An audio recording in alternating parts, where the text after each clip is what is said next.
Bonjour, les premières spécialités physiques. Une nouvelle technique que j'utilise maintenant, c'est la capture d'écran directe avec le son. Comme ça vous évitera de voir ma tête de cauchemar. Enfin, ça me permettra de faire des vidéos d'écran pour vous sans que vous voyez ma mise en pli toute défaite. Voilà. Alors, on fait cette vidéo sur la synthèse organique. Donc vous pouvez reconnaître ici bien évidemment l'ouverture du chapitre de votre livre puisque c'est la version professeur de votre livre en numérique. Donc cette synthèse organique, on a déjà fait une activité, on a déjà fait un TP pour certains d'entre vous, ceux qui avaient la chance de pouvoir venir au lycée et qui n'étaient pas isolés chez eux parce qu'ils étaient cas contact ou autre. On avait fait la synthèse de l'arôme de banane, je vous rappelle. Et on avait corrigé cette activité de la synthèse de l'arôme de banane le jeudi 8 avril. Donc c'est toujours surprenant, vous pouvez aller revoir cette vidéo que j'ai faite pour corriger cette activité. On a déjà abordé pas mal de choses sur la synthèse organique, mais je voudrais revenir sur le cours en me basant sur le cours qu'il y a dans votre livre, que je vous invite à ouvrir dès maintenant à la page 128-129, comme vous pouvez le voir à l'écran maintenant. Alors, vous voyez que dans l'attaque du chapitre, on vous parle, avant d'aborder ce chapitre, on vous propose ici des acquis indispensables. Bon, là, c'est la fameuse formule qui donne la quantité de matière, c'est-à-dire le nombre de moles, petit n, hein, et qui est égal à petit m, la masse en grammes, divisé par la masse molaire en grammes par mol. Ça, c'est quelque chose qu'il faut effectivement avoir toujours en tête quand on veut traduire les proportions stoïchiométriques, c'est-à-dire les coefficients qu'il y a dans les équations bilan, en quantité de matière exploitable au laboratoire, c'est-à-dire en masse, en grammes. Voilà. Ensuite, vous avez la valeur de l'avancement maximal d'une transformation. Alors ça, c'est un chapitre qu'on n'a pas encore abordé, qu'on aurait dû faire dans l'année et que je traiterai une fois la rentrée en présentiel, comme on dit, effectuée. C'est le tableau d'avancement qu'on n'a pas encore traité. Vous en avez peut-être parlé avec Monsieur Benina quand il m'a remplacé quand j'étais malade du Covid. Je ne me rappelle plus quand exactement, mais enfin lorsqu'il a fait l'oxydoréduction avec vous, mais je ne sais pas s'il a eu le temps de traiter, je ne crois pas qu'il ait eu le temps de traiter le tableau d'avancement. Donc on reviendra sur ce tableau d'avancement ensemble, en vrai, en cours. On vous parle de la solubilité, ça c'est quelque chose que vous avez vu en, en collège et en seconde, et sur lequel on reviendra pendant ce cours aujourd'hui. Le chauffage à reflux, on l'a vu en vrai pour ceux qui sont venus vraiment au TP, hein, le chauffage à reflux avec le fameux montage, on reviendra dessus pendant cette séance. Et enfin la chromatographie sur couche mince, vous avez pu vous en servir et en faire en seconde si vous avez eu la chance de le faire l'année dernière, si vous n'étiez pas déjà en confinement. Et on reviendra un petit peu dessus dans cette séance. Alors, voilà pour l'entrée en scène dans ce chapitre. On va passer directement ici voilà, le chapitre en question. Je grossis parce que je sais que c'est pas très lisible sinon. Voilà, donc la mise en œuvre de la transformation chimique, le protocole expérimental. Donc c'est quelque chose qu'il faut savoir exploiter, un protocole expérimental.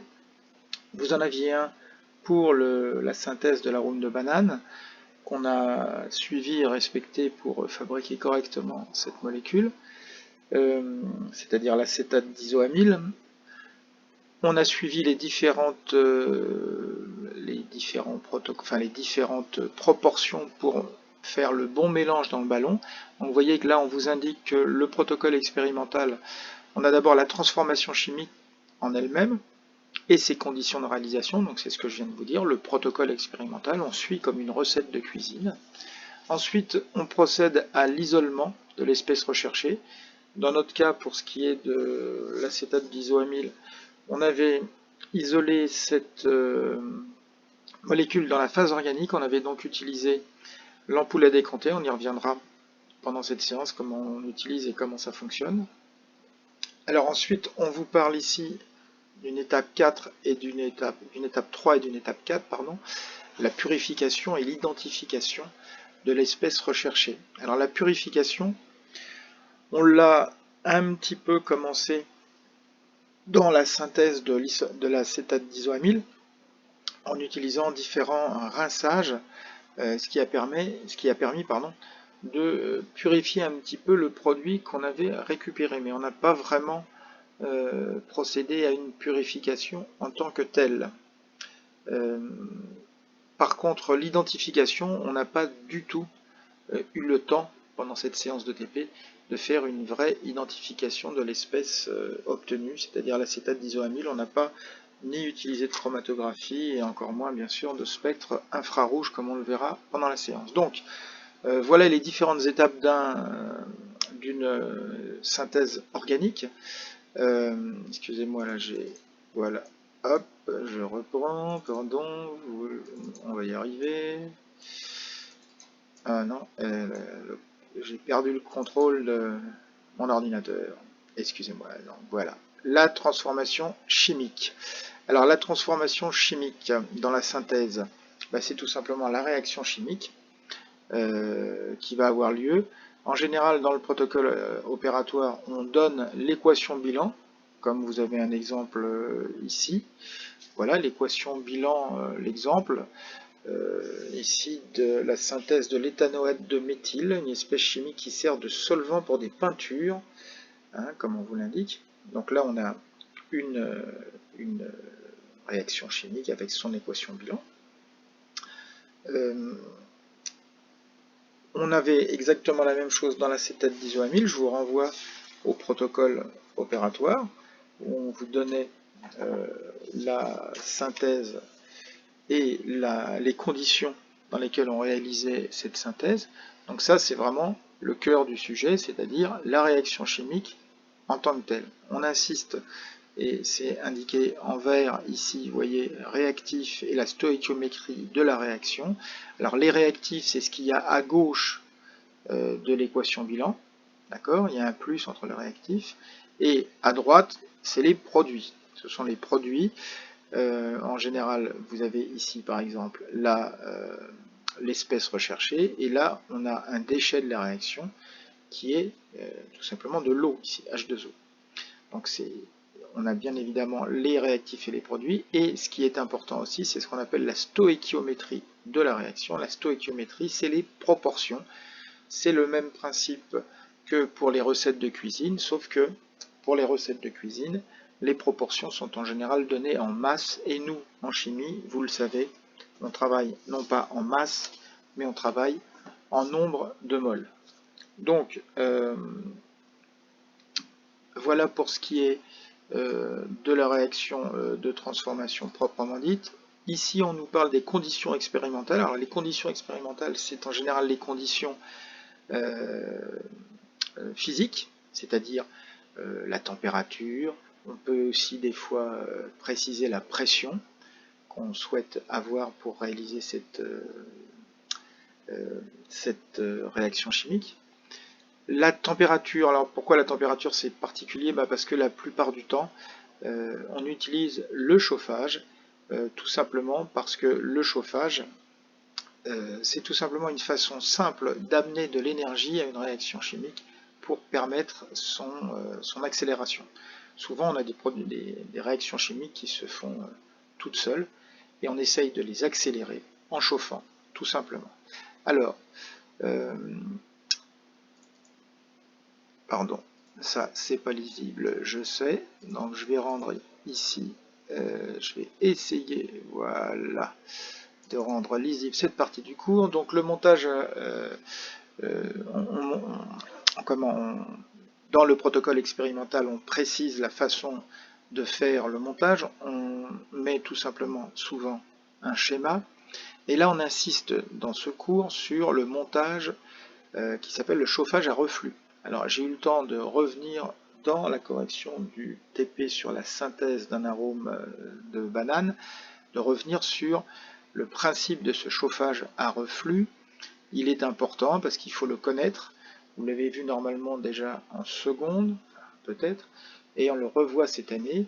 Donc je vais utiliser, si possible, alors, est-ce que, voilà, ça marche, voilà le chauffage à reflux. Donc on a un schéma de ce chauffage à reflux avec un support élévateur, un chauffe-ballon, le ballon avec le mélange réactionnel à l'intérieur, le réfrigérant et les raccords pour faire passer l'eau froide dans le réfrigérant. Vous voyez, ça c'est le nom du chauffage à reflux. On a une petite animation pour nous indiquer que l'eau rentre toujours par le bas et ressort toujours par le haut pour des questions d'efficacité. J'étais déjà revenu sur le TP synthèse d'un arôme de banane. Je vous avais expliqué pourquoi, pour des problèmes d'efficacité, pour que ça chauffe bien. Le chauffe-ballon, on peut le régler pour permettre l'ébullition ici. On voit l'ébullition. Les vapeurs montent dans le réfrigérant est froid, donc ces vapeurs repassent en phase liquide et forment des gouttes dans le réfrigérant, et ces gouttes, par gravité, retombent à l'intérieur du ballon. C'est ce qu'on appelle le chauffage à reflux. C'est le reflux parce que le produit retombe dedans. Je vous avais déjà expliqué au TP synthèse arôme de banane que pour chauffer à ébullition sans perte de matière, on utilise ce dispositif parce que sinon, si on n'utilise pas de réfrigérant, les vapeurs sortent du ballon et partent dans la pièce et au bout de peu de temps, le ballon serait complètement vide. Donc pour permettre de continuer à chauffer le mélange réactionnel à température d'ébullition, on met ce réfrigérant, ce qui permet de maintenir l'ébullition sans perte de matière. Bon, enfin voilà une petite animation pour revenir sur cette histoire de chauffage à reflux. Alors revenons au cours. Le cours, ici on vous donne un exemple, voilà, je le mets en plus grand, un exemple de réaction chimique avec les conditions expérimentales, c'est-à-dire les conditions physiques et chimiques qui permettent de réaliser correctement la réaction chimique. Donc là, c'est du benzène plus du propène et on obtient du cumène. Et là, vous voyez que sur la flèche de l'équation bilan, on a rajouté différentes conditions, donc 34 bars. Je vous rappelle que 1 bar, c'est une atmosphère, donc 34 bars, ça commence à faire beaucoup. 190 degrés, c'est bien évidemment la température, et H+, c'est un catalyseur. H+, c'est en fait c'est le milieu acide. Donc cette réaction a lieu en milieu acide. Voilà, c'est un exemple simple pour vous indiquer quelles peuvent être dans une synthèse organique la précision des conditions, comme on dit, expérimentales. Alors, revenons à notre cours ici. L'obtention du produit pur. Alors, exactement comme on l'a vu dans notre synthèse de l'arôme de banane, on obtient un mélange quand on fait la réaction chimique. Et dans le cas de notre synthèse de banane, on avait deux phases, une phase organique, une phase aqueuse, et notre produit, le produit qu'on cherchait à fabriquer, était dans la phase organique. Donc pour isoler déjà une première fois ce produit, pour isoler notre produit fini, c'est-à-dire l'acétate d'isoamyle, on avait utilisé l'ampoule à décanter. Alors, si je vais bien, voilà, l'ampoule à décanter. Alors, l'ampoule à décanter, on utilise parfois un solvant d'extraction. Là, on n'avait pas eu besoin du solvant d'extraction, puisque naturellement, pendant la réaction chimique de l'acétate d'isoamyle, c'est-à-dire l'arôme de banane, on avait naturellement deux phases qui se formaient, une phase organique, une phase aqueuse, qui n'étaient pas miscibles, c'est-à-dire qui ne pouvaient pas se mélanger. On peut obtenir parfois une phase homogène avec simplement une phase aqueuse après une réaction chimique, et pour pouvoir aller chercher dans cette phase aqueuse le produit fini, le produit fabriqué, on va utiliser, comme à l'écran maintenant sur cette figure 5, un solvant d'extraction. Alors à quoi il sert ce solvant d'extraction? Comme son nom l'indique, il sert à extraire le produit d'une phase. Souvent, c'est une phase aqueuse, c'est-à-dire à base d'eau, dont le solvant est l'eau, et on va utiliser un solvant d'extraction pour fabriquer une phase organique qui ne sera pas miscible à cette phase aqueuse et qui va extraire le produit qui est mélangé dans la phase aqueuse. Donc on a deux phases, phase 2, phase 1. On a souvent la phase aqueuse qui est en dessous et la phase organique qui est en haut. Et on va utiliser un solvant d'extraction qui va offrir à la molécule qui est dans la solution initiale une grande solubilité. C'est-à-dire que le solvant d'extraction va offrir une plus grande solubilité au produit recherché que la phase initiale. Donc on met ça dans l'ampoule à décanter, on agite cette ampoule à décanter, ceux qui étaient au TP l'ont fait. On agite pourquoi? Tout simplement pour faciliter les échanges entre les deux phases. Donc puisqu'on a utilisé un solvant qui donnait une bonne solubilité à l'espèce à extraire, elle va passer naturellement dans la phase, dans le solvant extracteur. On va l'agiter, donc on va permettre, on va faciliter les échanges entre les deux phases, et on va reposer l'ampoule à décanter pour laisser, comme son nom l'indique, décanter les deux phases. C'est-à-dire que les deux phases vont se reséparer exactement comme quand vous agitez votre vinaigrette et que vous la laissez reposer. La vinaigrette se resépare en deux phases, l'huile et l'eau. D'un côté l'huile, de l'autre côté le vinaigre. Et là c'est pareil, on laisse décanter et vous allez avoir la séparation des deux phases. Voilà. Et on récupère bien évidemment la solution, la phase qui nous intéresse, c'est-à-dire celle qui renferme le produit recherché. Voilà pour ce qui est de l'extraction, comme on dit, liquide-liquide. C'est indiqué ici. Je vous inviterai à lire cette extraction liquide-liquide. Il y a même une fiche pratique à la page 384. Alors la cristallisation, cette technique-là, on ne l'a pas utilisée pendant le TP. La cristallisation, comme son nom l'indique, ça permet de faire cristalliser une espèce qui est dissoute dans une phase liquide. La cristallisation, ça veut dire que vous avez tout d'un coup des particules solides qui apparaissent dans un milieu liquide. On utilise la cristallisation, par exemple dans la fabrication du savon. On rajoute un produit, alors pour ce qui est du savon, c'est du sel, tout simplement, et qui va permettre au savon de cristalliser. Le savon va se mettre à cristalliser parce qu'il est moins soluble dans l'eau que dans l'eau salée. Pardon, c'est le contraire, il est moins soluble dans l'eau salée que dans l'eau. Donc en rajoutant du sel, on va provoquer sa cristallisation et on va obtenir des petites particules solides qu'on va récupérer et qu'on va filtrer. Et la filtration se fait sur Büchner. Alors je vous montre ça de près. Le Büchner non plus, on ne l'a pas utilisé. Voilà le Büchner. Alors ça s'appelle la filtration sur Büchner. Vous avez une fiole à vide. Vous avez cette fiole à vide qui est reliée par un tuyau ici à un robinet d'eau. Et là, vous avez une trompe à eau. Ici, vous avez un phénomène d'accélération de l'eau parce qu'on a mis une cuillère, c'est-à-dire c'est une forme en cône. Donc l'eau va passer extrêmement vite à ce niveau-là, et va provoquer une aspiration de l'air à ce niveau-là.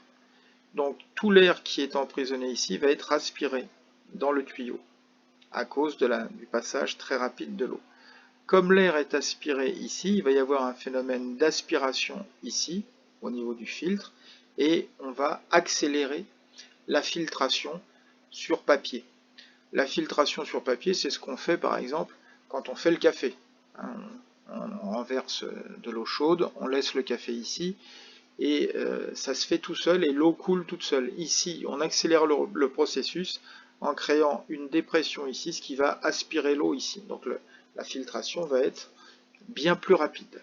Voilà, donc ça c'est ce qu'on appelle la filtration sur Büchner, parce que ce filtre ici s'appelle un Büchner. C'est un filtre plat sur lequel on met un filtre en papier, on dépose le mélange à filtrer, le liquide passe ici et on récupère le produit que l'on recherche qui est solide ici. Donc voilà pour ce qui est de la filtration. Alors, en dernier point, la purification. Alors, hop là, ça y est, il a encore pris son indépendance, mon ordinateur. Parce que quand on fait ça, bien évidemment, ça n'est pas lisible. Là, ça a l'air assez lisible. Donc l'isolement, pardon, non, on n'en était pas là, on en était ici. La purification. Alors la purification, on l'a fait plus ou moins dans la synthèse avec l'arôme de banane. Excusez-moi, ça n'est pas le Covid, c'est juste un petit éternuement. Donc la purification, on l'a utilisé un petit peu dans la synthèse de banane en procédant à plusieurs rinçages avec de l'eau glacée pour retirer différentes impuretés.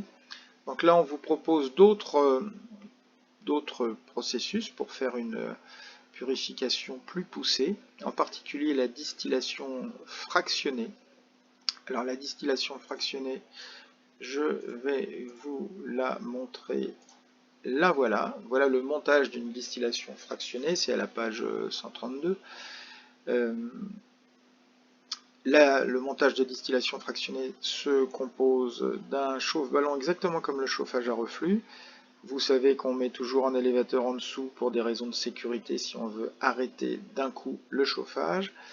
Alors qu'est-ce qui se passe ici? On chauffe un mélange réactionnel dans lequel il y a plusieurs produits, bien évidemment. Mais ces produits ne bouent pas à la même température.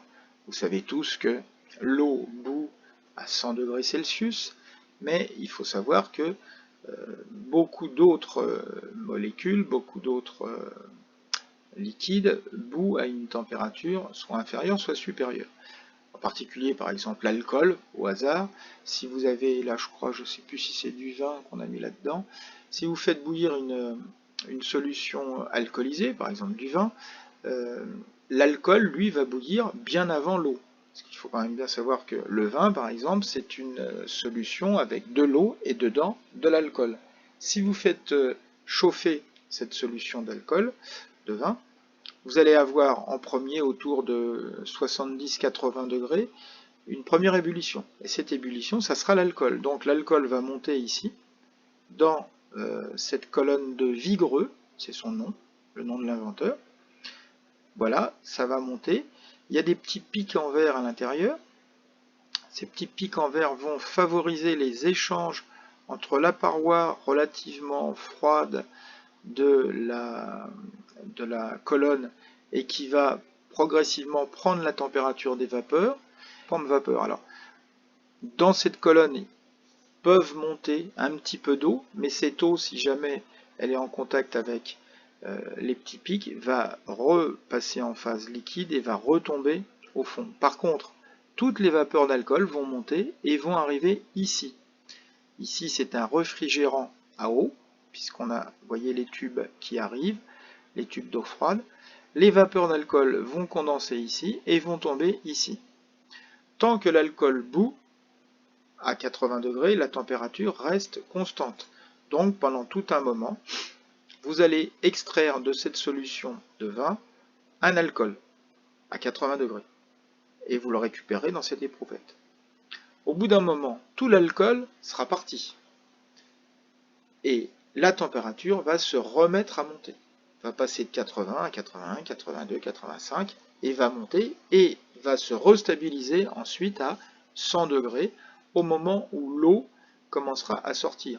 Donc là, c'est un exemple de distillation fractionnée pour récupérer uniquement l'alcool d'une solution aqueuse alcoolisée.